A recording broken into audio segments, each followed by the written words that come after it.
Bismillahirrahmanirrahim. Assalamualaikum warahmatullahi wabarakatuh. Innalhamdulillah nasta'inuhu wa nastaghfiruhu wa nastahdihi wa na'udzu billahi min syururi anfusina wa min sayyiati a'malina. May yahdihillahu fala mudilla lahu wa may yudlil fala hadiya lahu. Asyhadu an la ilaha illallah wa la syarika lahu wa asyhadu anna Muhammadan abduhu wa rasuluhu la nabiyya ba'dah. Jummah barakah bagi semua rekan-rekan sekalian. Alhamdulillah kita sudah masuk bulan Ramadan. Insyaallah kita mendapatkan keberkahan dari Ramadan ini dan minta kepada Allah SWT agar diterima semua amal ibadah kita. Baik. Masih dalam mata kuliah kita yaitu fikih riba gharar. Hari ini kita akan masuk pada terhindar dari bai'atain fi bai'ah, yaitu 2 dalam 1. Ini maksudnya apa sih bai'atain fi bai'ah? Baik.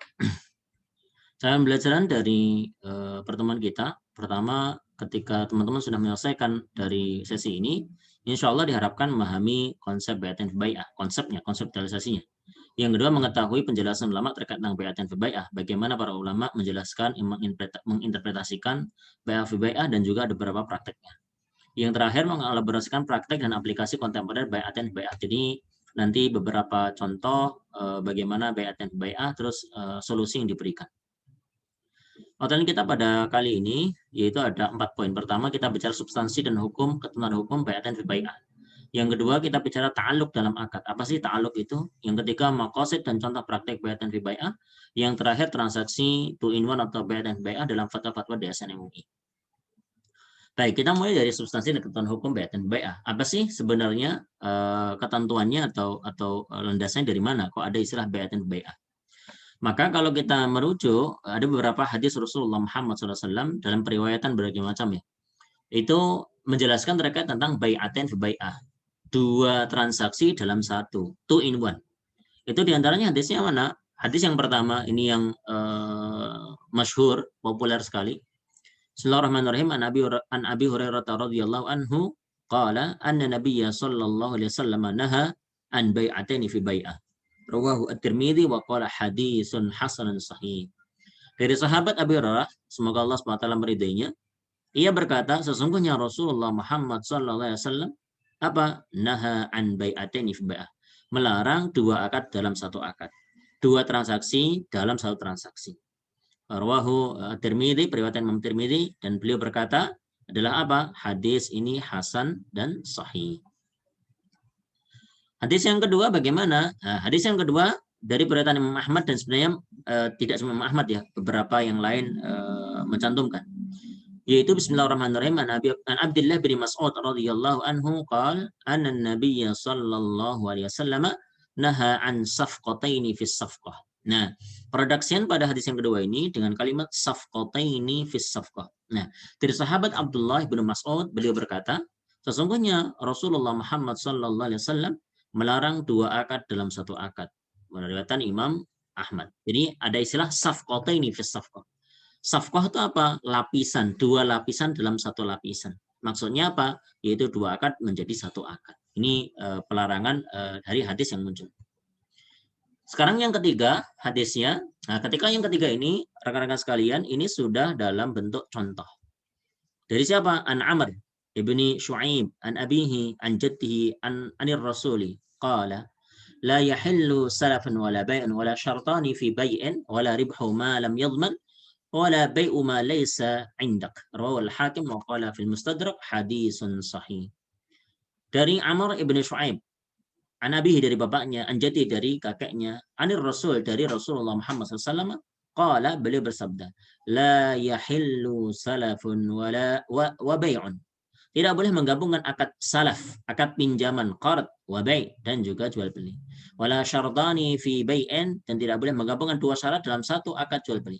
Wala ribhu ma lam yadman, dan tidak boleh mengambil keuntungan atas objek akad yang tidak dijamin. Wala bai'u ma laysa 'indak, dan tidak boleh menjual sesuatu yang belum dimiliki. Perhatian Imam Hakim dalam kitab beliau Mustadrak, beliau berkata hadisun sahih, ini hadisnya sahih.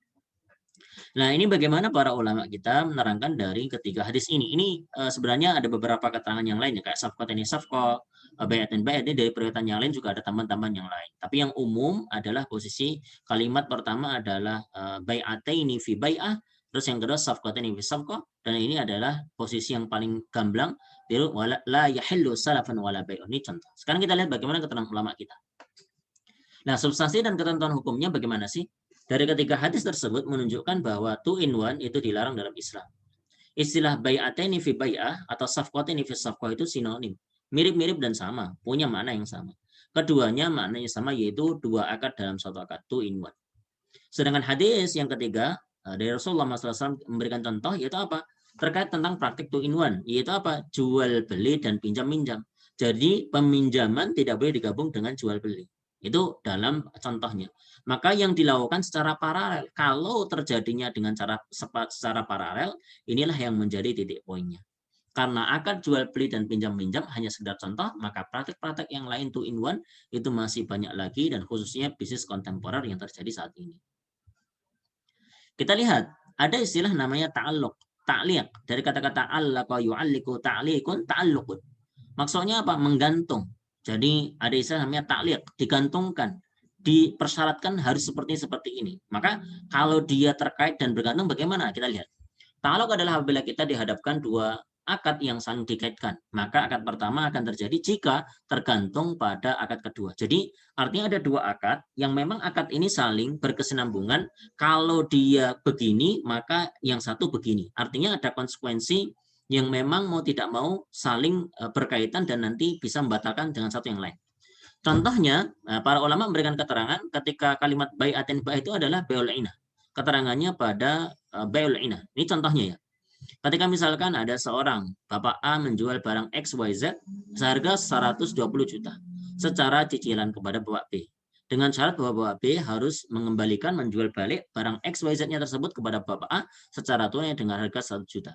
Artinya di sini ada 2 akad yang bersambung langsung dengan satu majelis paralel dan dinyatakan jelas ada penambahan di sini. Nah, transaksi di atas ini diharamkan karena apa? Ada persyaratan yang ta'alluq. Persyaratan yang mau tidak mau jual balik. Ini yang menjadikan syarat bahwa B harus kembali menjualnya. Ini terjadi ta'liq, terjadi ta'alluq. Bahwa A bersedia menjual barang X atau barang XYZ kepada B, dan syaratnya B mengembalikan barang tersebut kepada A. Dalam kasus ini disyaratkan bahwa satu akad berlaku efektif bila akad kedua dilakukan. Persyaratan ini dinyatakan mencegah terpenuhnya rukun, maka dalam terminologi fikih ini disebut dengan namanya bai'ul inah yang kita pernah bahas di pertemuan yang ketiga. Bisa ditelisik lagi di pertemuan yang ketiga. Nah, ketika berdasarkan keterangan yang dicontohkan di atas, maka bisa disimpulkan bahwa yang dimaksud dengan ta'alluq itu apa? Yang terlarang itu adalah apabila akad kedua batal, itu menyebabkan akad yang pertama menjadi batal pula. Jadi saling berkaitan dan ta'alluq. Maka jika ada satu produk akad terdiri dari 2 akad yang saling berkaitan, yang jika akad keduanya batal, maka akad pertama batal, maka tentunya ini tersebut dengannya tidak sah dan terjadi namanya ta'alluq, saling bergantung. Maka ini tidak diperkenankan. Nah, sekarang ada maqasid dan praktek bai'atin bai'ah. Kalau kita melihat maqasid secara umum ya tentunya untuk menghindari namanya gharar, menghindari namanya ketidakpastian. Ini coba kita lihat. Di antara para ulama kontemporer memberikan keterangan, Dr. Nazih Ahmad menjelaskan, yaitu apa? Substansi praktek 2 in 1 atau bai'atain fi bai'ah itu apa? Ishtiratu aqdin fi aqdin. Mensyaratkan satu akad dengan akad lain, atau melakukan suatu akad dengan ada atau tidaknya akad lain. Artinya akad itu akan berlaku ketika ada akad lain yang berlaku pula. Seperti seorang menjual sesuatu kepada orang lain dengan syarat si penjual meminjamkan uang kepada si pembeli.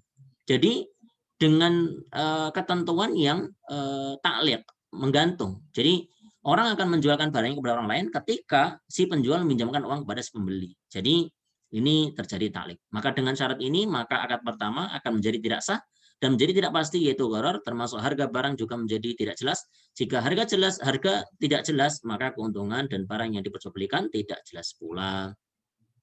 Nah, sebagian ulama, teman-teman sekalian, memberikan keterangan terkait tentang pelarangannya, yaitu apa? Ketika akad qarad menjadi akad inti dan hajat utama pelaku akad, sedangkan akad baik jual belinya menjadi pelengkap. Makanya kita lihat di analisa mana yang akad inti sama akad pelengkap, mana akad tausiknya, pengikatnya apa, tausikotnya. Kalau dia menjadi akad intinya adalah qarad dan sedangkan jual belinya sebagai pelengkap, ini bagaimana? Nah, ini diterangkan oleh para ulama yang lain menyatakan ini dinyatakan tidak boleh. Disimpulkan bai'ah dan bai'ah adalah apa? Kondisi di mana suatu transaksi diwadahi dengan dua akad sekaligus sehingga terjadi ketidakpastian atau gharar mengenai akad mana yang harus dipergunakan. Artinya terjadi keambiguan, ketidakjelasan mau pakai yang mana akad yang ditentukan. Bercampur sampai tidak diketahui mana akad yang berlaku satu dengan yang lain. Nah, ini maka tentunya makosid pertama kali kenapa ada pelarangan bai'ah dan bai'ah adalah gharar, agar tidak terjadi ketidakpastian. Oke, kita lihat beberapa syarat ini. Dengan syarat ini maka akad pertama menjadi tidak pasti, gharar termasuk 2-in-1 bila terjadi atau terjadi bila semua dari ketiga faktor di bawah ini terpenuhi, yaitu objek yang sama, pelaku yang sama, jangka waktu yang sama. Maka ini dinyatakan nanti bisa masuk kategori bai'ah dan bai'ah. Maka bila satu dari faktor di atas tidak terpenuhi, maka bai'ataini fi bai'ah tidak terjadi. Dengan demikian akad bisa menjadi sah dan berlaku.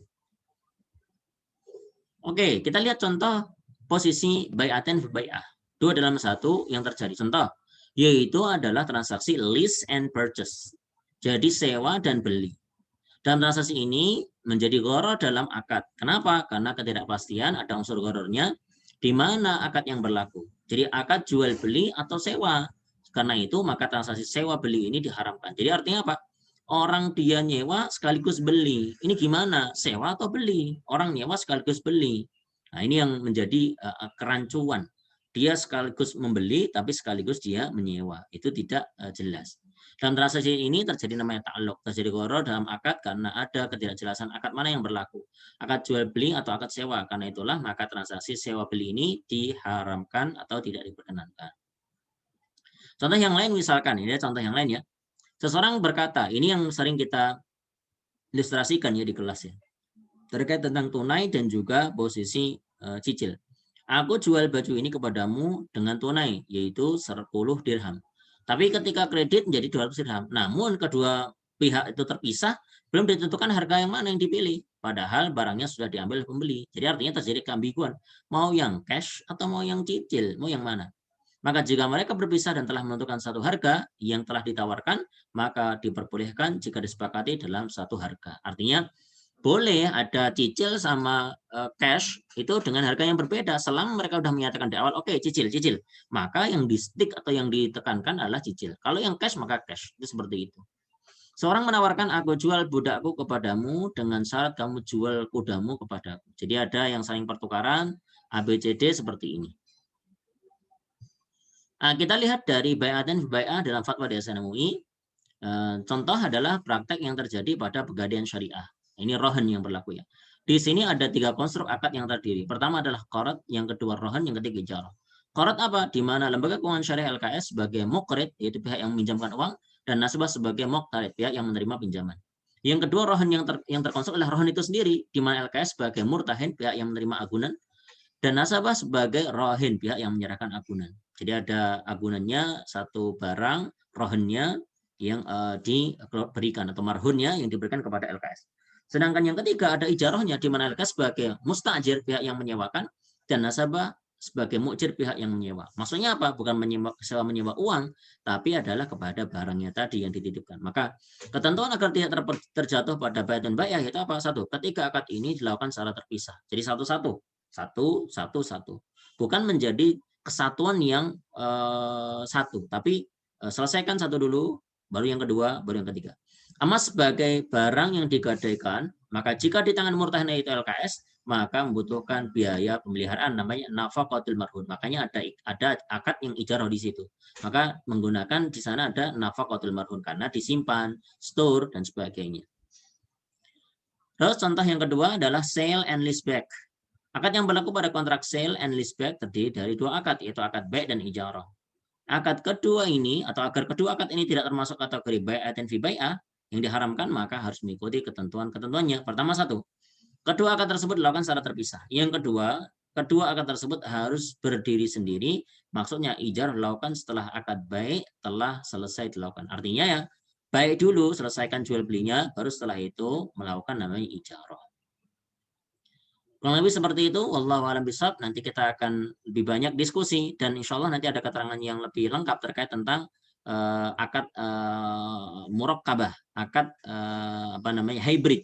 penggabungan akad ini bagaimana ketentuannya, nanti ada satu pertemuan yang khusus insya Allah, dan juga pernah dibahas dalam fiqh muamalah. Saya kira seperti itu. Wallahu a'lam bishawab. Ma'ati bitamaniyat bitaufiq wan najah. Aku qouli hada, subhanakallah bihamdika, asyhadu an la ilaha illa anta, nastaghfiruka wa atubu ilaik. Assalamualaikum warahmatullahi wabarakatuh.